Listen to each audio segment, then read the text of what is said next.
तेल के दियों से जगमगाता नाम घर धीरे धीरे चमक रहा है, जबकि लयबद्ध मंत्रोच्चार हवा में गूंज रहा है। रंजन, दीपक और मिहिर श्रद्धेय ग्रामीणों के बीच बैठे हैं। उनकी आवाजें सांप्रदायिक प्रार्थना में घुल मिल रही हैं। दीपक रंजन को शरारत से छेड़ता है, जिससे उसके दोस्त के चेहरे पर एक गर्म हार्दिक मुस्कान आ जाती है। मिहिर शांत भाव से अपने दोस्तों को देखता है, जो शांत माहौल को दर्शाता है।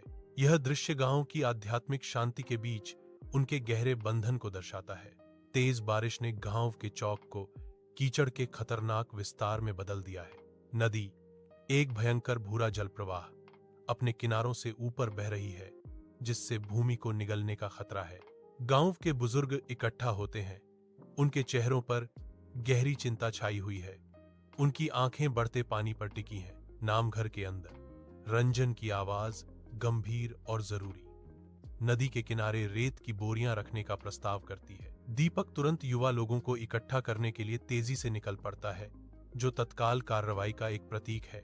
मिहिर दृढ़ संकल्प के साथ घर घर जाकर निवासियों को सचेत करता है और सहायता के लिए बुलाता है, जिससे गांव एकजुट होता है। रात के आकाश के नीचे नदी उग्र हो रही है। उसका पानी हिंसक रूप से उबल रहा है, गांव को निगलने की धमकी दे रहा है। पूरा गांव, बच्चों से लेकर बड़ों तक, एक जरूरी उद्देश्य के साथ आगे बढ़ रहा है। एक मानव श्रृंखला बना रहा है। रेत की बोरियां एक हाथ से दूसरे हाथ में दी जा रही हैं। रंजन, दीपक और मिहिर ने हताश रक्षा का नेतृत्व किया।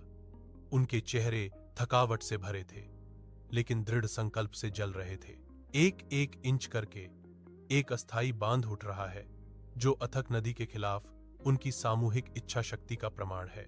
नदी का गर्जन कम हो जाता है, उसका पानी घट जाता है और गांव, जो कभी संकट में था, अपनी एकता में मुक्ति पाता है।